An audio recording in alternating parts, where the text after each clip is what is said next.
So, the Rossi Gallery is an affordable .22 long rifle based in the same vein as late 1800s and early 1900s gallery guns.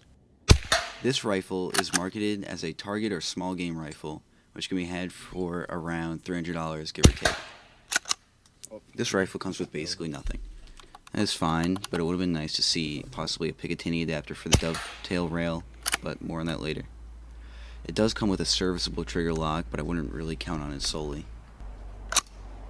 The receiver of the Rossi's may have an aluminum alloy, which really feels like high points level of pot metal.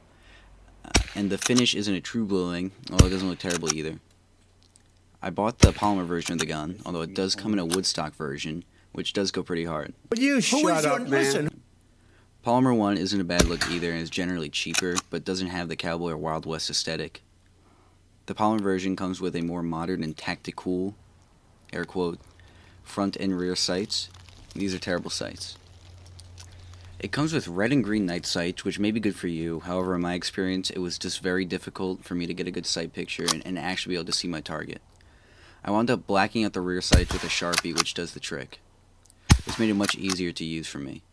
There's also a hood on the front sight of the polymer version, which is really intrusive. And the sight is held on by two brittle and way too thin posts, which broke after 20 minutes of me shooting it without the hood. Nothing super glue couldn't fix, but it was pretty annoying. The wood version comes with a classic buckhorn sights. I have not used the buckhorn sights on that specific gun, but it can't be worse. To add into the sight problems, the top dovetail mount is just stupid.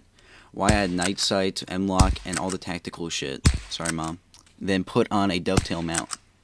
Trying to put a Romeo 5 on it was a hassle, and even when I did, the adapter was like half an inch up, so I had to lift my head up while I was shooting it. It's pretty annoying. Lastly, the gun does not slam fire if you're wondering, so you can't hold down the trigger and shoot as fast as you can pump it like you can on older .22s. Pretty lame, but I think it's more of a lawyer thing. The gun loads through a magazine tube like most pump-action .22s and operates accordingly. Even people I know who rarely shoot were able to pick up the rifle and use it with little instruction. Loading the gun is another story. It requires you to flip the rifle upside down, pull the spring-loaded tube thingy out till it's past the cartridge slot, then load it into the tube. Loading the rifle basically requires your hand to be past the muzzle at some point, so I always leave the action open. Loading the gun is also not a fast process. It is much faster to remove the magazine tube spring fully and to drop the rounds down the front. The gun is listed as only being able to use .22 long rifle, but I ran shorts in it and it ran great, plus it can hold about 20 rounds of shorts while it can only run about 15 rounds of long rifle.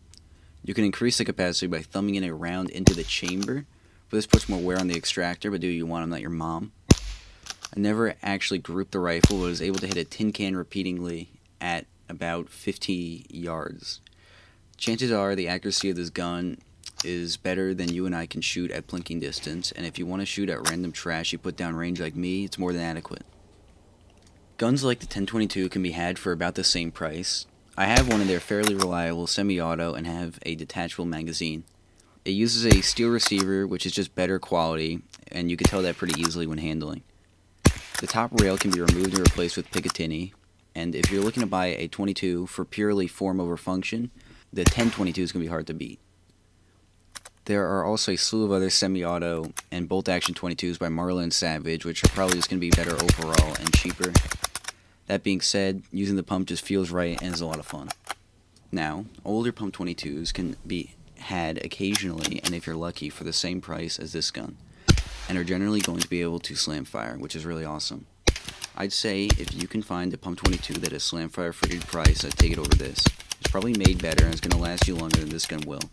If you can't find an older pump .22 at a local gun shop or like the polymer stock that this rifle has, then this is a fine rifle and it's going to work reliably. Well, that's all I gotta say. This is my first full-length video and I had wanted to do one for quite a while. Hope you guys all enjoyed. I had fun making it. If you liked the video, leave a like, comment something I guess, share it with your grandma or whatever. If you don't like the video, you're wrong and should be ashamed. Adios.